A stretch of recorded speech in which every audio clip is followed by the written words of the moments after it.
Paris Olympic से एक ऐसी खबर आ रही है जो आपका मजा खराब कर सकता है, आपका दिन खराब कर सकता है, क्योंकि हमारा दिन तो ऑलरेडी ये खबर सुन के खराब हो ही चुका है। विनेश फोगाट जो आज फाइनल मुकाबला खेलने वाली थी, गोल्ड मेडल जीतने की उम्मीद के साथ उतरने वाली थी, वो डिस्क्वालीफाई हो चुकी है। अब बिना मेडल के साथ ही विनेश फोगाट वापस भारत आएंगी। विनेश फोगाट डिस्क्वालीफाई हो चुकी है ओवरवेट की वजह से, ज्यादा वजन बढ़ने की वजह से। जो कैटेगरी है 50 केजी वाला, जो एक क्या कहेंगे, एक पैरामीटर जो होता है, उससे थोड़ा सा ऊपर चली गई है। 100 ग्राम ज्यादा वेट मापा गया है और कहा यही जा रहा है कि विनेश फोगाट जो है अब डिस्क्वालीफाई हो गई है। उन्हें सिल्वर मेडल तक नहीं मिलने वाला, कुछ भी नहीं मिलेगा। और जो क्या कहेंगे आप, सारे खिलाड़ियों की लिस्ट होती है ना, जो लास्ट वाला पोजीशन होगा ना, वो विनेश फोगाट को मिलेगा। हालांकि कुछ लोग ये भी सवाल कर रहे हैं कि सिल्वर मेडल तक, यानी कि सेमीफाइनल तक, जब विनेश फोगाट कैटेगरी के भीतर में ही थी, उनका वजन बढ़ा हुआ नहीं था और 50 कैटेगरी में ही उन्होंने खेला था, तो वहां तक तो वैलिड है ना मैच, तो वहां तक का तो मेडल आप दे सकते हो। भले ही आप गोल्ड मेडल ना दो, क्योंकि डिस्क्वालीफाई आपने कर दिया है, तो ठीक है, आपने उनको दे दिया गोल्ड मेडल। आप यूएसए के जो रेसलर है आप उनको दे दो, लेकिन सिल्वर मेडल तो डिजर्व करती है, क्योंकि अपनी कैटेगरी के भीतर तक ही उन्होंने खेला था। सिर्फ 100 ग्राम वजन बढ़ने से आप पूरा का पूरा टूर्नामेंट से ही उनको आप डिस्क्वालीफाई कर दिए और उनको सबसे लास्ट पोजीशन दे दिया और कोई मेडल नहीं देंगे।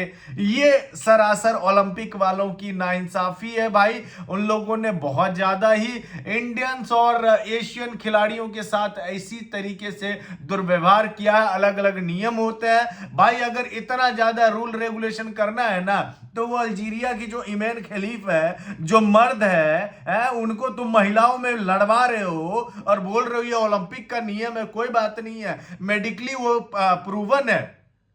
अल्जीरिया वालों के लिए कुछ नहीं है, मर्दों से औरतों को लड़वा रहे हो, बताओ है। ये वहां पे जस्टिस है इनका। विनेश फोगाट 100 ग्राम बढ़ गए, लेकिन जब तक वो सेमीफाइनल मुकाबले तक अपने कैटेगरी में खेली है, तो उनको तुम मेडल नहीं दे सकते हो क्या भाई? पूरे टूर्नामेंट से डिस्क्वालीफाई कर दिया और बोल दिया भाई मेडल नहीं देंगे, अब खाली हाथ आप जाओ। ये तो कोई बात ही नहीं होती है, ये तो कोई बात ही नहीं होती। इंडियंस के साथ हमेशा ओलंपिक वालों ने ये तमाम चीजें की है। इस बार देखिए, वो हमारा मुक्केबाज था ना, क्या नाम था, निशान देव नाम था, पता नहीं क्या, मैं भूल रहा हूं उस बंदे का। उसके साथ भी ऐसा ही हुआ था, जीत रहा था पूरी तरह से। आप मैच देखो तो आपको पता चल जाएगा कि जीत हम लोग रहे थे। कल हॉकी के मैच में भी सेम चीज हुआ था, कल हॉकी के मैच में भी सेम चीज हुआ था।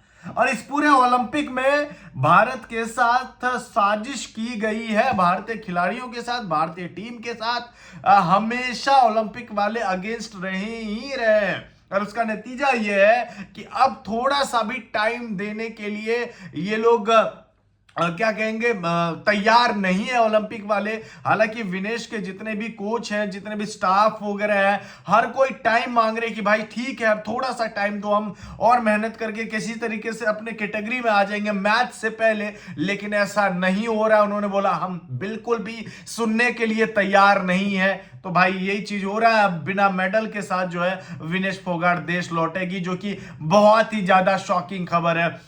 टोक्यो में भी, रियो में भी, टोक्यो में तो चलो एलिमिनेट हुई थी, वहां भी इंजरी हो गई थी, फिर उसके बाद यहाँ पे रियो में इंजरी, और अब ये डिस्क्वालीफाई करना, यार बहुत ज्यादा सदमे में चली जाएगी विनेश फोगाट, मुझे ऐसा लग रहा है। इस तकलीफ से शायद ही उबर पाए। यार आपके सामने गोल्ड था और सिल्वर भी नहीं मिल रहा, आप खाली हाथ लौट रहे हो। इससे ज्यादा क्या, इससे बड़ा दुख क्या होगा विनेश के लिए? क्या होगा, मतलब कुछ समझ में नहीं आ रहा यार।